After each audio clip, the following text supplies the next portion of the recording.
खबरों की ओर रुख करेंगे, लेकिन इस बीच मुंबई से एक बड़ी खबर आपको बता दूं, जहां बीएमसी ने नवनीत राणा और रवि राणा को भेजा नोटिस। बीएमसी ने दूसरी बार भेजा नोटिस।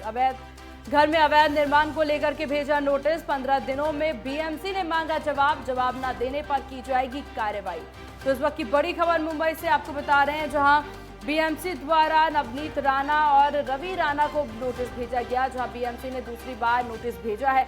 घर में अवैध निर्माण को लेकर के ये नोटिस भेजा गया है। 15 दिनों में बीएमसी ने जवाब मांगा है, वहीं जवाब न देने पर कार्रवाई की जाएगी, ऐसा भी कहते नजर आए हैं। तो बड़ी खबर इस वक्त की मुंबई से आपको बता रहे हैं, जहां नवनीत राणा और रवि राणा के घर पर एक बार फिर से बीएमसी द्वारा यहां पर नोटिस भेजा गया है और साथ ही साथ ये भी कहा गया है कि जवाब ना देने पर कार्रवाई भी होगी।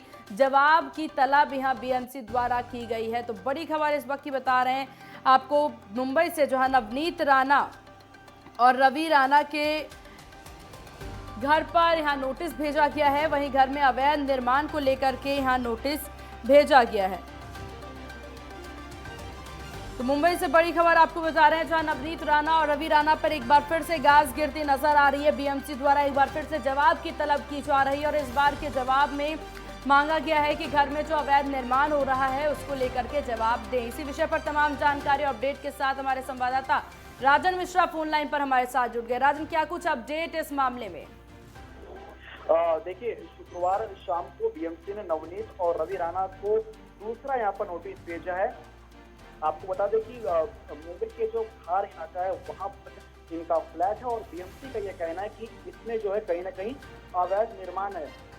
और हमने देखा कि बीते 4 मई को बीएमसी के जो अधिकारी हैं बाकायदा उस फ्लैट में गए, मुआयना किया और पहला जो नोटिस है वो दिया, लेकिन इसके बाद जो है बीएमसी के जो अधिकारी हैं उनको भी जवाब नहीं मिला, जिसके बाद जो है कल शाम को दूसरा नोटिस भेजा गया है और कहा जा रहा है कि 15 दिनों का ये समय जो है नवनीत राणा को दिया गया बीएमसी ने।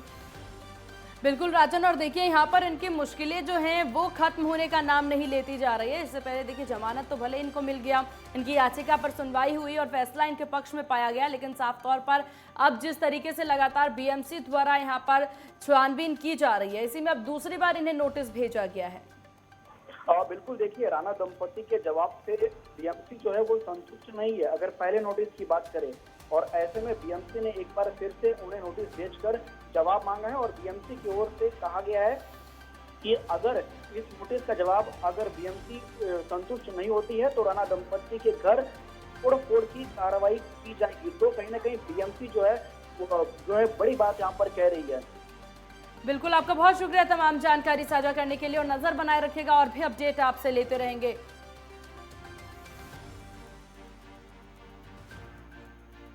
तो देखिए जिस प्रकार से यहाँ पर राणा दंपति की जो मुसीबतें हैं ये बढ़ती हुई नजर आ रही है। यहाँ पर जो महाराष्ट्र के अमरावती से सांसद नवनीत राणा और उनके पति रवि राणा की मुश्किलें एक बार फिर से बढ़ती हुई नजर आई और थमने का नाम नहीं ले रही है। इसी कड़ी में बीएमसी ने अब राणा दंपति को दूसरा नोटिस भेजा है। इसके बाद राणा दंपति ने शुक्रवार को बीते शाम को नोटिस का जवाब भी दिया। वहीं आपको बता दें कि बीएमसी इस जवाब से संतुष्ट होते नजर नहीं आई, जिसके बाद ये नोटिस एक बार फिर इन पर भेजा जा रहा है।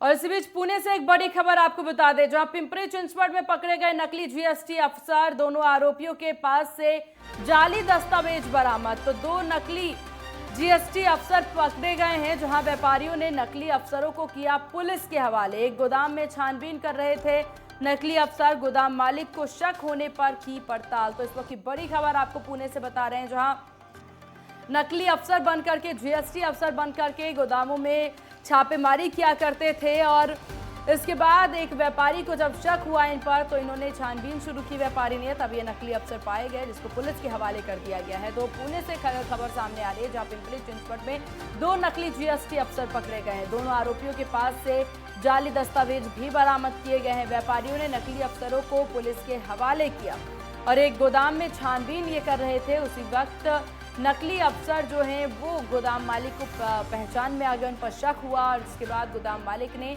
इनकी शिकायत पुलिस में भेजी, जांच पड़ताल की और इसके बाद पता चला ये दोनों तो नकली अफसर है। दस्तावेज भी नकली बनवाए घूम रहे थे, जिससे कि सभी को ये मूर्ख बना करके और छापेमारी के बाद ये उन्हें उनसे कई सारे जो अमाउंट हैं वो मांगा करते थे। तो इनकी अब पुलिस द्वारा गिरफ्तारी भी हो गई है और दस्तावेजों की आगे छानबीन भी की जा रही है। इन अफसरों की छानबीन की जा रही है पुलिस द्वारा।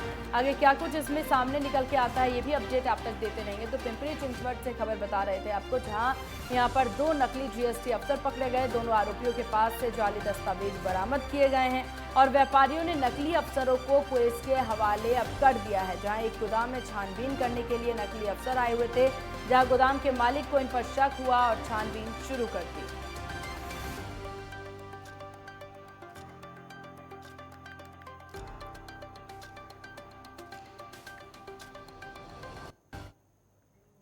वहीं महाराष्ट्र के नासिक में मानसून में होने वाली संभावित परेशानियों के लिए जिला प्रशासन को मुस्तैद रहने का निर्देश मिला है। बता दें कि जिलाधिकारी गंगाधरन डी ने एक बैठक लेकर के जिला प्रशासन निर्देश दिए हैं, जिसमें उन्होंने सभी विभागों के अधिकारियों को सतर्क होकर के योजना बनाने और मानसून में आने वाले किसी भी आपदा का सामना करने के लिए तैयार रहने को कहा है। जानकारी के मुताबिक जिला प्रशासन, जिला पंचायत, राजस्व, चिकित्सा, पुलिस और अन्य विभागों के प्रमुख अधिकारियों और कर्मचारी इस बैठक में शामिल हुए थे।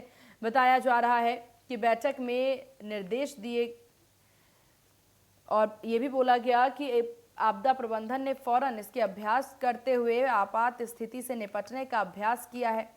वहीं जिला आपदा प्रबंधन, चिकित्सा अधिकारी और दमकल विभाग की टुकड़ियां इस अभ्यास में शामिल हुई है। यानी पूर्णतः तैयारी की कोशिश की जा रही है और किस तरीके से हर परेशानी से निपटा जाए इसकी तैयारी पहले से ही शुरू कर दी गई है और उसी को लेकर के हर आपदा से निपटने के लिए यहाँ पर नासिक जो प्रशासन है वो नजर आ रही है। महाराष्ट्र के नासिक में पिछले 24 घंटे में हत्या के 4 मामले सामने आए हैं, जिसके बाद हत्या की घटनाओं से शहर में हड़कंप मच गया। बता दें कि नासिक के गंगापुर, पंचवटी और भद्रकाली क्षेत्र से हत्या की घटना सामने आई है, जिसके चलते हत्या के मामलों पर पुलिस कमिश्नर जयंत नाइकवरे ने घटनास्थल का मुआयना कर जांच के आदेश जारी कर दिए। फिलहाल पुलिस मामले की जांच पड़ताल में जुटी हुई है।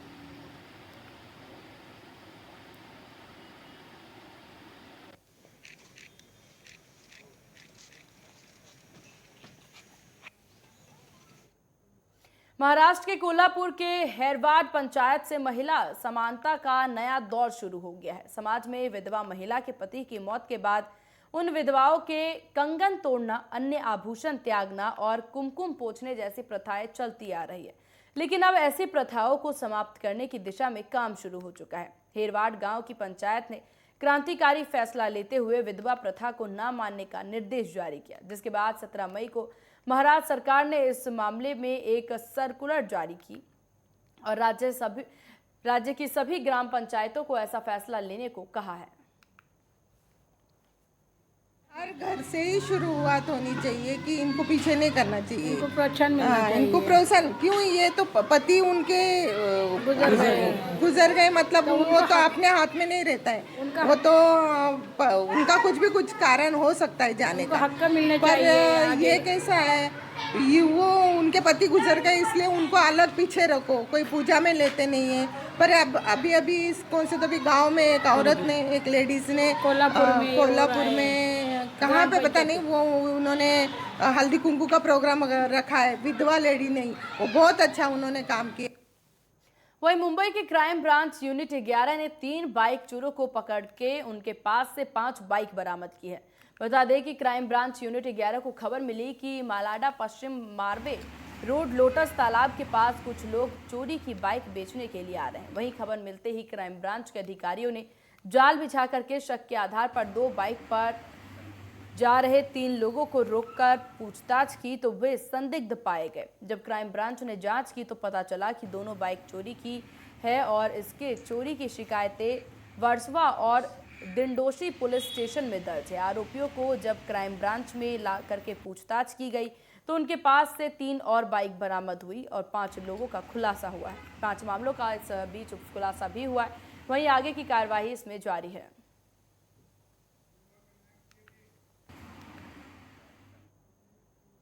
इधर औरंगाबाद के धूले सोलापुर राष्ट्रीय महामार्ग पर मजदूरों को ले जा रहे पिकअप ट्रक पलट गई और बता दें कि राष्ट्रीय राजमार्ग महामार्ग पर पाचोड़ बाईपास पर यह हादसा हुआ। जानकारी के मुताबिक हादसे में कुल 14 लोग घायल हुए।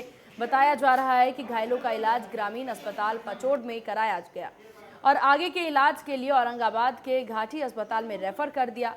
बता दें कि सभी मजदूर नंदुरबार जिले के रहने वाले हैं।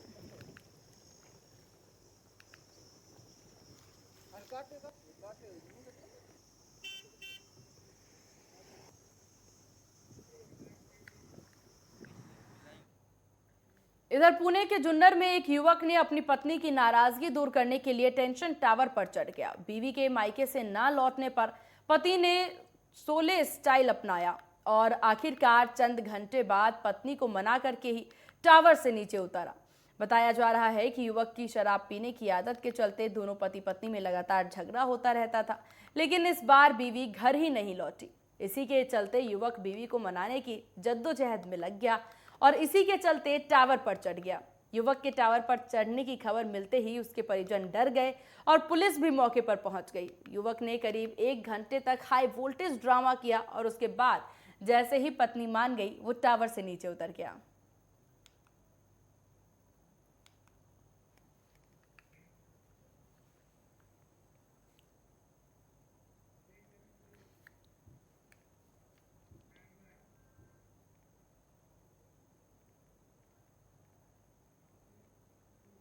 और यहाँ रुकते हैं एक बहुत छोटे से ब्रेक के लिए। ब्रेक के बाद जल्द होंगे हाजिर।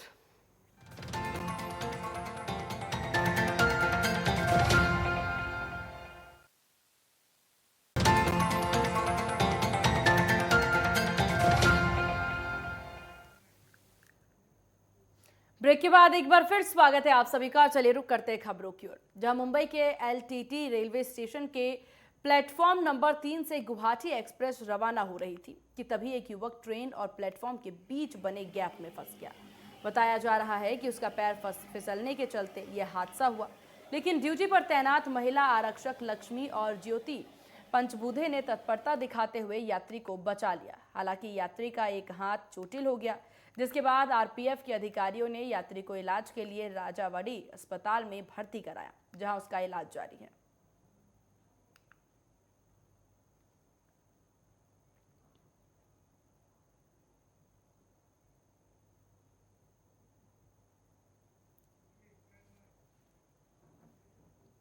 पुणे से सटे अंबे गांव बुद्रुक में बीते कल दिन दहाड़े ज्वेलरी की दुकान लूटने की कोशिश की गई। आरोपी ने दुकान में घुसकर चाकू से हमला कर दुकान लूटने की कोशिश की। घटना की वारदात सीसीटीवी कैमरे में कैद हो गई।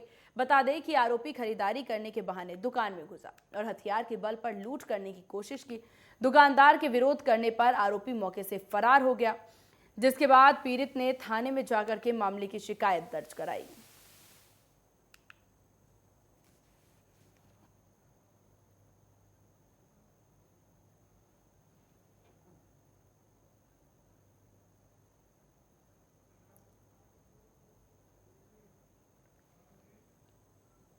वहीं महाराष्ट्र के नासिक में रोड पुलिस ने मोबाइल चोरी करने वाले संदिग्ध शख्स को जेल रोड से गिरफ्तार कर लिया। बता दें कि आरोपी 21 साल का है और सातपुर का निवासी है। बताया जा रहा है कि अभियुक्त के पास से पुलिस ने 2,10,000 रुपए की कीमत के 14 महंगे मोबाइल जब्त किए हैं। जानकारी के मुताबिक पुलिसकर्मी विशाल पाटिल को मिली गुप्त सूचना के आधार पर थाना अधिकारी अनिल सिंदे, गणेश नयानदे और योगेश पाटिल की टीम ने अभियुक्त को जाल बिछा करके गिरफ्तार कर लिया।